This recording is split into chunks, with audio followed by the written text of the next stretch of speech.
In this series of videos, we've been talking about budgeting. In the first video, we learned how to prepare scheduled expected cash collections. In this video, we're going to learn how to prepare a production budget. So let's read through the question. I'll talk about production budgets as we go. BC Company budgeted, as always, if you stumbled across this video, the problems are linked down below. So please click on the problem. You can have your own copy of it and you can fill in the chart yourself. Okay, anyway, BC Company has budgeted unit sales as follows: April, May, June, July, and there they are. It says the company is preparing a production budget for the second quarter of 2013. Well, let's think about the second quarter of 2013, assuming a calendar year. January, February, March, that's quarter one. April, May, June, that's quarter two. So April, May, and June is quarter two. Not sure why they gave us July. That's in the third quarter. Maybe they're throwing us off, or maybe we'll use that information later. I'm not sure. Anyway, let's carry on.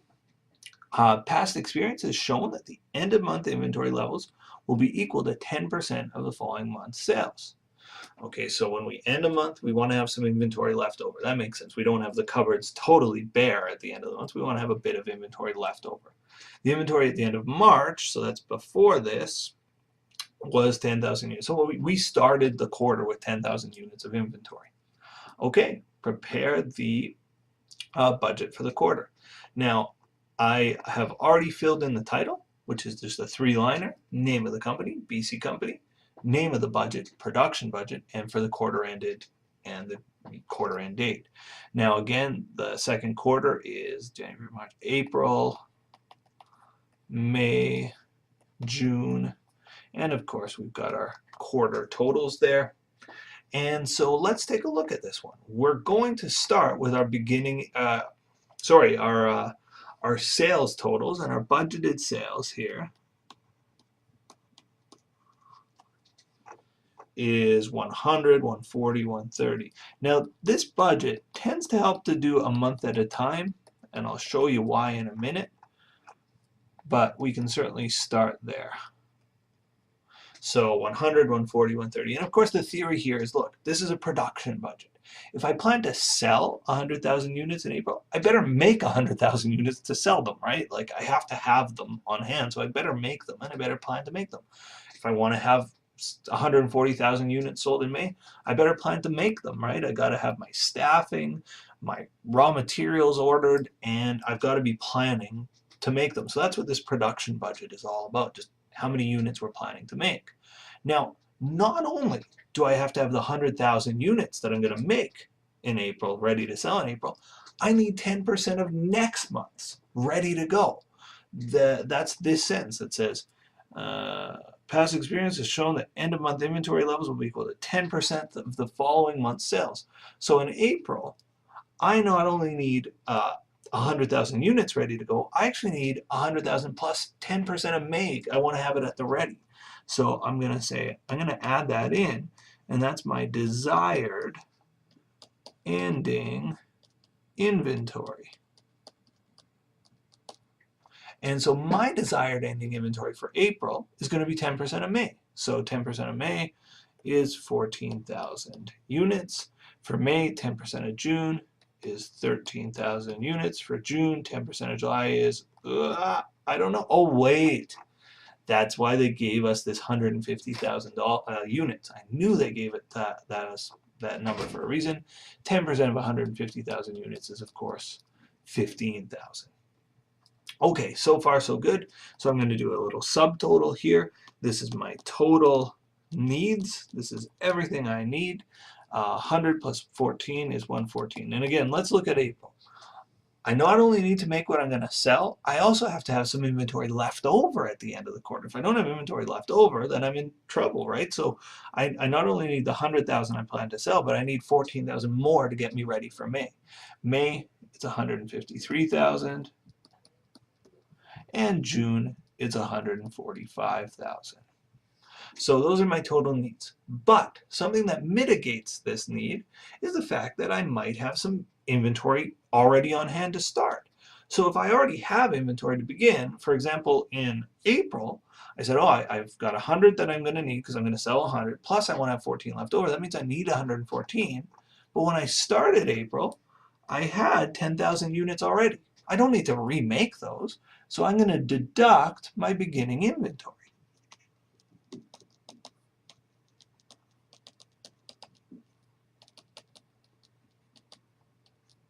So my beginning inventory for April was 10,000. I don't need to make those. So let's do a bit of math here. 114 minus 10,000 is 104. That's what I actually need to make. That is my required production.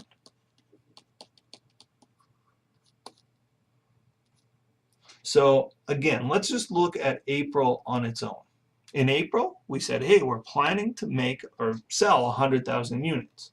So when we do our production budget, we say, okay, I'm planning to sell 100,000 units. I better make 100,000 units.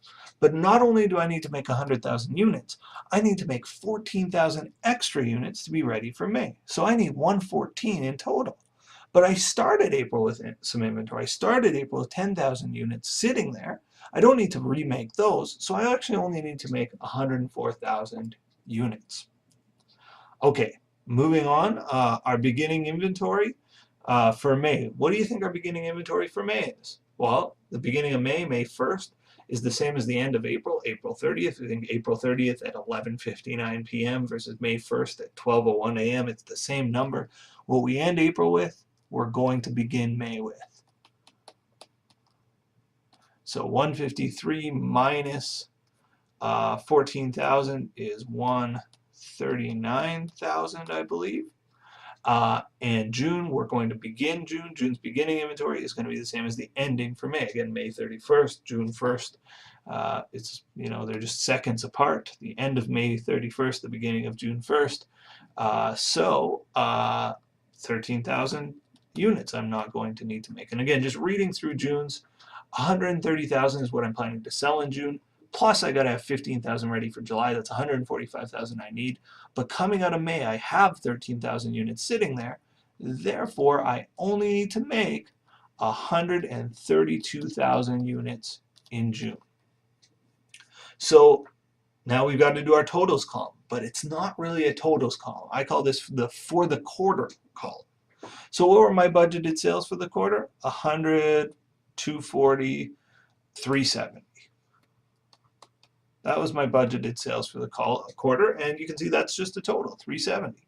My desired ending inventory. What's my desired ending inventory for the quarter? Well, here's a place where people make a mistake, a really common mistake. They go, oh, total it up, 14, 27, 42. No, that's not your desired ending inventory for the quarter. Your desired ending inventory for the quarter, let's think about a calendar. What's the last day of the quarter? Last day of the quarter is June 30th. What's my desired ending inventory on June 30th? Well, it's 15,000 units. That's what I need to end June with. I don't need to end June with 14 plus 13 plus 15, like 42,000 units. I only need to end June with 15,000 units. That's my desired ending inventory for the quarter. If I total my total needs, I think I screw it up. I don't think you get the right answer. 370 plus 15 is 385. So I've just totaled these two to get the 385. My beginning inventory, I've got to ask the same question. What's my beginning inventory for the quarter? Well, it's not a total of these three numbers now. It's the beginning of the quarter. The beginning of the quarter is April. So the beginning of April, I had 10,000 inventory. 385 minus 310 is 375. Double underline. I was about to put dollar signs on this thing. Of course it's not dollars. Everything here is in units, and I think we're good to go.